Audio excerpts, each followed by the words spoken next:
This week at the movies, we're trying to get the machines to work better, and we're trying to get the grandmas to stop killing people. Welcome to the Screening Room Podcast. Let's hit in. Are either one of these any good? Wow, this is a good movie. It's pretty good. Well, the director from yesterday doesn't think so. It stinks. He's sorry. You waste our film. It's so bad. Welcome in. This is the Screening Room Podcast, and she is Hope Madden. He's George Wolf. And we're from MaddWolf.com. And boy, we're going to start out with one on the biggest screen possible this week. The big screen. First up in theaters and IMAX, a Formula One driver comes out of retirement to mentor and team up with a younger driver in F1, the movie. Hey, did you like Maverick? Do you want to see it on a race course? Pretty much. Joseph Kosinski, who was the director of Top Gun Maverick. And we've said a million times, that movie understood the assignment. That director, everybody on that. Yeah. So much better than the it had assignment, any right to be. Better than any movie that has done in years. I mean, I remember the first 20 minutes of that movie were almost insufferable. The dialogue was terrible cheese. And we're like, where? And then, boy, once it takes off, you got to give it the props. Yeah. It's just such a consummate, thrilling popcorn movie. Big screen type of, big movie star movie. And yes, and better than the original. So yeah, he takes pretty much the same blueprint right down to the colon in the title. This is not just F1, it's F1, the movie. And takes it to the racetrack, Formula One. And really Formula One, the sport has become so glamorous. It's just worldwide glamour. It attracts all the rich people, the celebrities and everything. So this movie is very glamorous as well, starting at the top with Brad Pitt. And he stars as Sonny Hayes, and he's the quote-unquote Maverick. He's the driver here that 30 years ago, in some priceless de-aging footage with the hair, back when he was driving early in his career for the Grand Prix, hilarious. He and Javier Bardem were partners. But a crash derailed Sonny's career, and then he's gone off the rails here the last 30 years. He's done different levels of racing on the dirt track, on the back roads, wherever. He's done some professional gambling. He's driven a New York City cab. And he's had some marriages and all in and out. He's just this rogue. He's a lone wolf, you understand. That's right. That's what Kerry Condon calls him. Doesn't work with a team. But Javier Bardem, Ruben, in the years that have gone on, he's risen through the ranks, and now he's a team owner of the Apex GP team. But they're on the skids. They have not had a win really ever. And they've got this hotshot rookie driver, Joshua, played by Damson Idris. And, he's young, but he's raw, and he needs somebody, he's the nuclear louche. That's right. And he needs a Crash Davis. Crash Davis. Yeah, so Javier Bardem calls his old buddy and come in. Can you just get me one win? Can your maverick ways and your views of racing get me one win to save the team? So Sonny comes in, and of course there's friction with the young driver, and there's some wink, will they or won't they flirting with Kerry Condon, who plays the F1 tech. She's the first female tech director of an F1 team. So yeah, there's some flirting there. I mean, you know what's going to happen. You do. Of course you do, Yeah, but it doesn't matter. No. None of it matters. The cheesy dialogue, and it's cheesy, doesn't matter. The reaction shots, just like Top Gun Maverick. I mean, the mugging when they're reacting, it might as well be on a sitcom. None of it matters. None of it matters because this cast is so talented. They're loving it. Yeah. They're loving it. They might as well be winking at us. They're loving every second of it, and you can't help but love it too. It's fun. It's infectious. And again, much like Top Gun Maverick, in lesser hands, it would have been insufferable for the 2 hours and 30 minutes. It's a full 2:30. I'm telling you, but it goes by. I should make some sort of pun about fast speeds and everything, but it doesn't really feel that long. It really doesn't drag that much. The racetrack footage really helps. The racetrack footage is great. Just like it was filmed for IMAX, so please see it in IMAX if you can. And just like the in-flight footage in Maverick. Yeah. Is the same. It's just thrilling. It puts you right there, especially if you're a race fan. And we're really not. No. I mean, we're huge sports fans. Racing doesn't really do it for us, but this is exciting. And like I said, it's a really glamorous sport. It takes you to these glamorous locales all around the world with everybody's drinking champagne and everybody's beautiful and just dressed to the nines. And it just sells this world, this event, this fantasy, and you totally buy in. You totally do. I mean, it's hot outside. You go into the cool of the movie theater for 2.5 hours, and it's total escapism. You don't need your brain. You don't need your brain, because not only do you have the cheesy dialogue, but you have the race announcers commentating, you assume, for TV, and they might as well be reading right out of Racing for Dummies, just over explaining everything. And I get it, because maybe a lot of people don't know how racing works and the points and everything, but they really go overboard explaining everything. So yeah, you can just turn off your brain and go there for the visceral thrills and the speed and the racing, and it totally delivers. I know we've said things that sound like they're derogatory, and in so many other movies they would be, but in the end, none of it matters. I mean, just the chemistry between Bardem and Pitt, and you throw Condon in there, and then this young guy who I didn't really know of, Damson Idris, very good as well as this young cocky kid who, of course, learns to respect the old coot. Old coot driver. What do you? His mom knows. What do you know? His mom knows. His mom does know. That old. His mom does know that. That's a handsome man there. So yeah, I mean, it's perfect. It's just the perfect summer wannabe blockbuster movie, and you just have to go with it. You can try to sit there and pick apart all the things that should be. No, just give in. Just give in. It's a winner. It's a winner. F1 the movie. Just enjoy. Bring the popcorn. Enjoy the summer thrills, because it delivers. Next in theaters, 2 years after M3GAN's rampage, her creator, Gemma, resorts to resurrecting her infamous creation in order to take down Amelia, the military-grade weapon who was built by a defense contractor who stole M3GAN's underlying tech. It's M3GAN 2.0. Yeah, we've been looking forward to it. I mean, M3GAN was fun. It was fun. And then when they dropped this trailer a few months ago, I'm telling you, I loved that trailer. I mean, it sold a vibe that I was all in on. But as I was talking about earlier, I also loved the trailer for the Happy Time Murders a few years ago. And that one didn't quite deliver on the promise. Although that was a funny trailer. Come on. It was a funny trailer. That was a funny trailer. There's a lot of reason to be hopeful about this movie. One is that Gerard Johnson returns. He directed the first one, and he also co-writes this one and directs again. And he made one of the best horror comedies of all time. See it if you can. Housebound. Called Housebound. And the thing about M3GAN 2.0 is that it is by no means a horror film. Right. Like, not at all. It's an action comedy. And that's the first disappointment for us, because we're huge horror fans. Now, for some non-horror fans, that could be a plus. Right. Oh, exactly. I think it's going to find a wider audience for that reason. And it isn't, I don't think it's like, how when you watch the first Nightmare on Elm Street movie, or the first Child's Play movie, and then they moved to horror comedies, but they're still horror movies. This is just not. It's just not. It's essentially like a super gay Terminator 2. And with some Mission Impossible in there too. Right. And that, I'm all in. Yeah. Like, that's a tagline I could get behind. Yep. And it is really, really fun. Allison Williams returns, and she wants no part.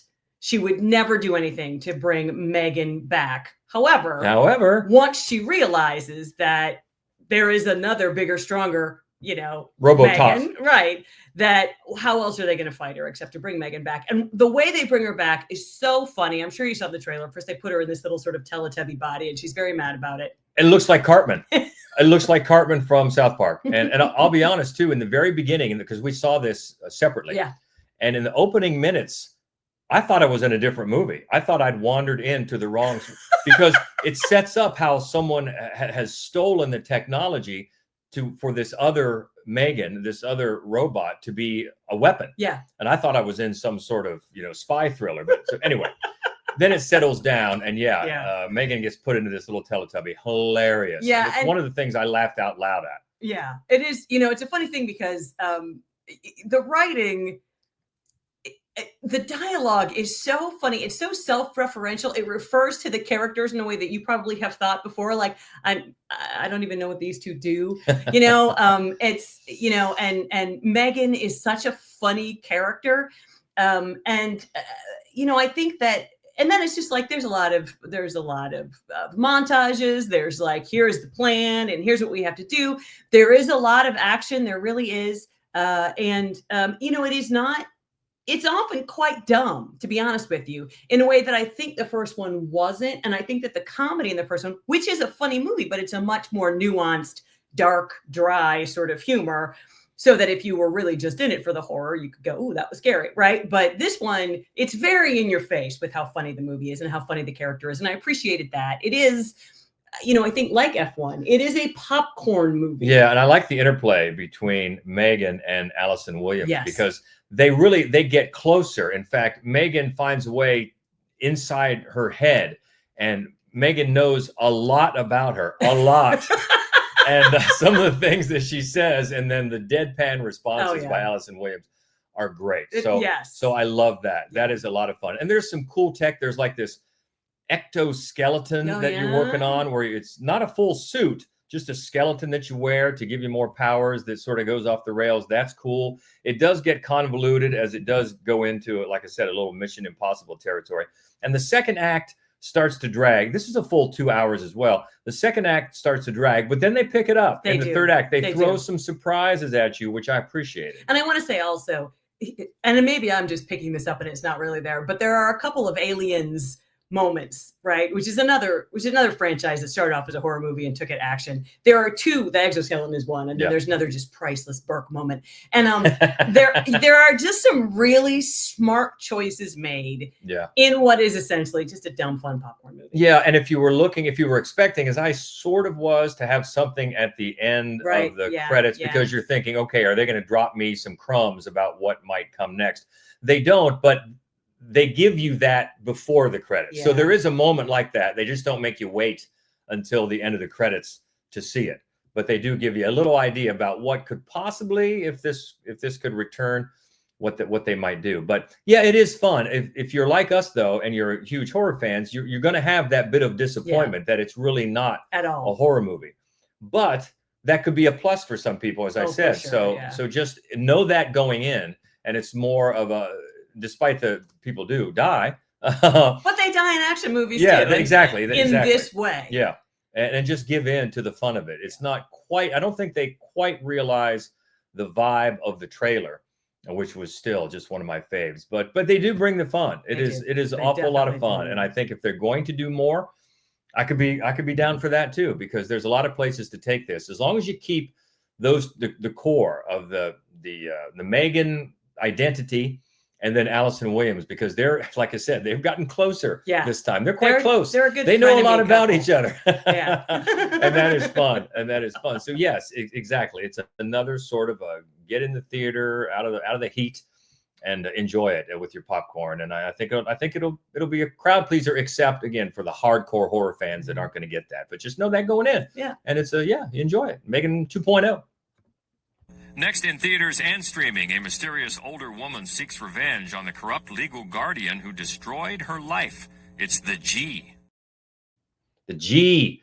Dale Dickey. Do you know Dale Dickey? Get to know Dale Dickey. Yeah. You probably know the face. If you see a lot of movies, you'll know that face. Especially, you can't forget that face. You cannot. If you go back to Winter's Bone, I mean, my God, how scary was she in Winter's Bone? She's brilliant. She was perfect. And then she just shows up in a lot of movies, and she always makes an impression. Yeah. She's got a very, very unique look and leans into it. And here, that G stands for grandma with a particular set of skills, if you get my drift. Yeah, it's and she's a perfect choice for this, partly because it does kind of reinvent that, Liam Neeson, nobody sort of, this underestimated person that you shouldn't have underestimated. But it's got a very independent film feel about it. Like it just sort of drains it of all the kind of, like popcorn munchy action. There's action, there's blood spatter for sure. But, it takes itself a little bit more seriously, and that works for it. I think because what's at the center of it is a real issue of elder abuse, where older people who don't have family to look out for them, a sketchy doctor signs some papers and a judge signs them over lock, stock, and barrel to a custodian, and they have no choice in what happens. So it's very much like, I care a lot with from a Rosamund couple Pike. of years ago. Yes, only get rid of every single ounce of glamour. Yeah. Because it's a depressed town. You know, it's a nowhere town where they've been living, and so but Dale Dickey takes a minute. You know she's a badass the whole time for sure, but it isn't until she kind of has nothing else. There's nothing else she can do, and she finally just turns the tables on everybody, and it's so sort of Satisfying. lo-fi Yeah. about it that Yeah. you're like, oh yeah, like, you know what I mean? It's unlike the Liam Neeson's when you're like, oh, okay, good, could never happen. You're going, no, this could happen to you. I hope it does. And it's really satisfying, I think, in that way. And all the performances are really good. The whole cast is great. The look of the film is very grim and satisfying. It's a great one of those underdog stories, comeuppance, because number one, she's not young. No. She's a woman. She's small. She's slight of frame. And you can see these characters underestimating her for a good reason. Oh yeah, to their peril, because she's absolutely pitiless, which was awesome when it finally came around. It was great. And it's just, a lot of the cast in the film is older. They're very veteran actors, and it was great to see them get even a love scene. It's just, everybody was, I think, the characters were all treated with respect, which I really appreciated, because they are not the characters you're used to seeing in films like this. Even though I imagine she's probably not as old as Liam Neeson, but still, it was a really good movie. I really enjoyed it. And it's D&D, so you can get it in some theaters, but you can also just rent it right now. Yeah, and also brings to light a serious problem, an actual problem. Yeah, is that the root of this? Problem. Yeah, as there was in I Care a Lot. Right. That one had more of a wink, sly kind of irony to it, but did shed light on the problem, and this one does as well, but with a totally different treatment to it. Yeah, and that was in select theaters and also on VOD. It's The G. Next in theaters, with a strange illness, a mother and her daughter embark on a journey to the Spanish coast to find a cure. And along the way, the daughter discovers another reality far from her controlling mother. It's hot milk.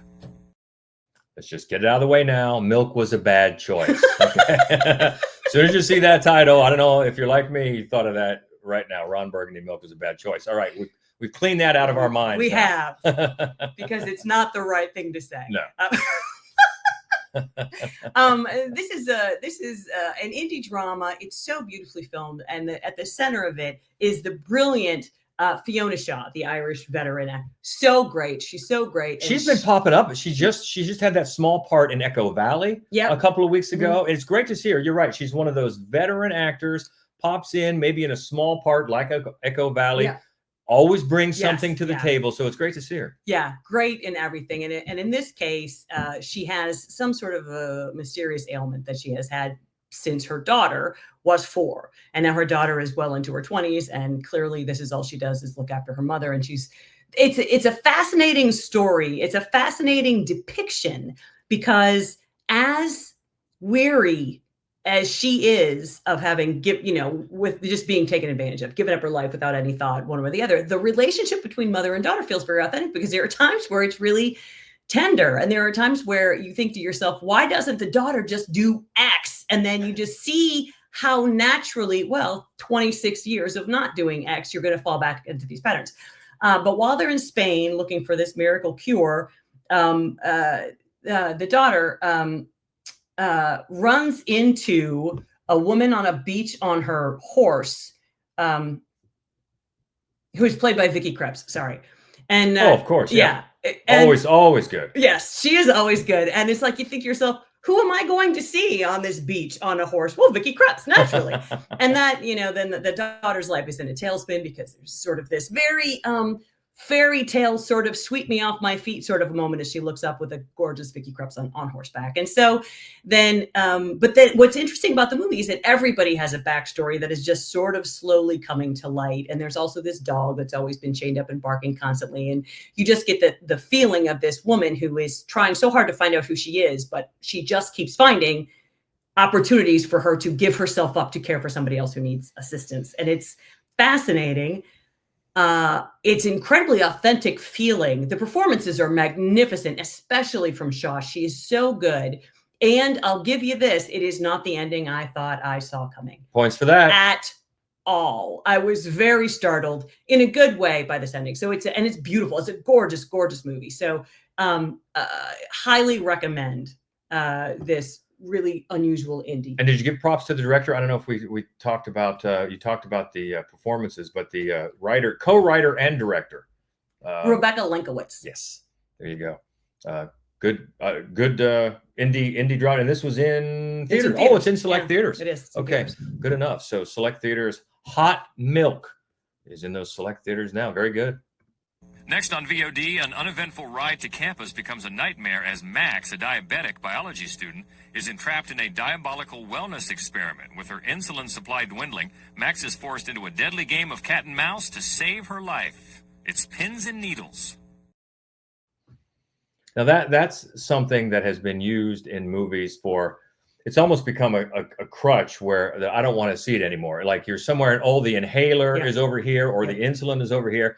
But here's a movie that takes it and makes it more of a central conceit. Yes. That's one of the things I really like about the movie, because it basically pits this human being with real, literal, very, very specific medical need with sort of the people who are so wealthy that like the medical industry sort of just suits their diabolical desires to be really gorgeous and live forever. And it's interesting the way that these two things are pitted together. And also the lead, Max, who's played by Chelsea Clark, that from the get-go, she does not care that no one likes her. And I love that. An unlikable female protagonist is wildly uncommon and always welcome. And she's just pissed off from the get-go. She's off, with her class at some dig somewhere, and she's leaving right now because her John, who is her partner, has tried to kiss her twice now. And it's so great because he's like, "Oh, are you really leaving?" And she's just like having none of it. And then she gets in the car with Harold, who happens to have to leave early too for work. And she's not nice to him either. And eventually she realizes that he's left early because he's decided he's going to pick up a friend at a gas station. Oh, sketchy, very sketchy, very sketchy. So they're taking these backwoods, these back roads so that they don't get pulled over. That's a bad decision. Bad. They get 2 flat tires. What? I guess they've not seen the movie Wrong Turn. Anyway.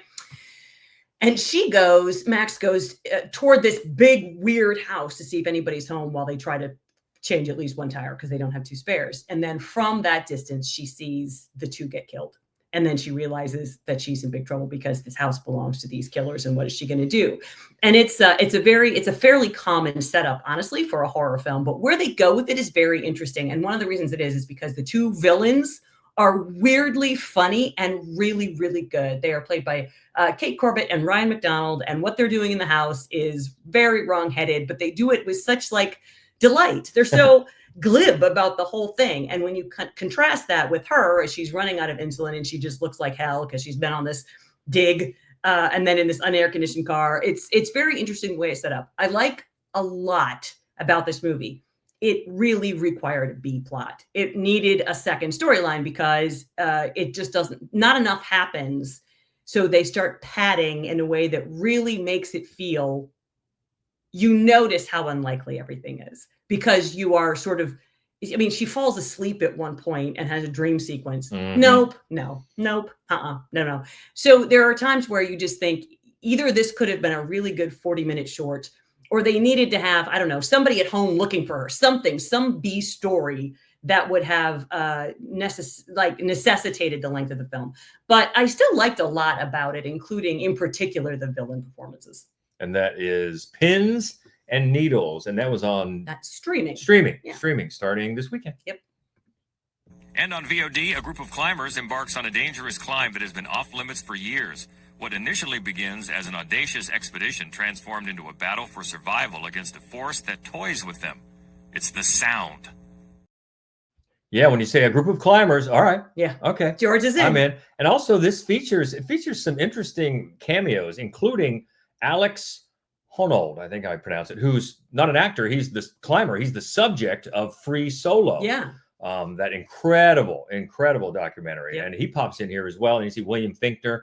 that you'll recognize. Kyle's Gas. Kyle's Gas. That from was the Tenacious weirdest D. one for me. Like, oh, KG is here. I wonder what that's about. And unfortunately, this was actually reviewed for us at MaddWolf.com by Adam Barney, Right. and he thought the climbing part of it was very effective, but then it goes off into this sci-fi ridiculousness that doesn't work at all. Yeah, it feels like the filmmakers know a great deal about mountain climbing, and so that the specificity feels meticulous. You feel like this is authentic. This is really happening. They don't know, I think, as much about writing or directing a sci-fi horror film, and I think that is really what makes it just not worth watching. Because the expedition is trying to trace it's on a sacred mountain, and they've only had one other try at this. I think back in the 50s, they had an expedition, and none of the climbers returned. And they're trying to get the source of this sound that's coming from this sacred mountain. That's why they're going up there again. So yeah, there's a lot of attention paid to the details that mainly look like they're right. Yeah. I mean, I think if you're a climber, you'll probably say, okay, at least they're getting this at least partially right, because yeah, Adam said it seems like the filmmakers are very interested and knowledgeable about climbing, but then the other threads just don't come together at all. Like the movie. Is disappointing. Yeah, where they're trying to go, get sci-fi and get a bit weird, and it just doesn't pull all the threads together. Unfortunately, you can read Adam's full review at MaddWolf.com. Didn't care for it, and that one is out on Prime, out on streaming, starting now. It's called The Sound. All right, well, Schlocketeer on vacation. On vacation. Who approved this non-paid time off? But we haven't checked in with Daniel for a couple of weeks, so he'll have plenty of news and notes next week when we go back to the lobby. But we hope he's having a good vacation.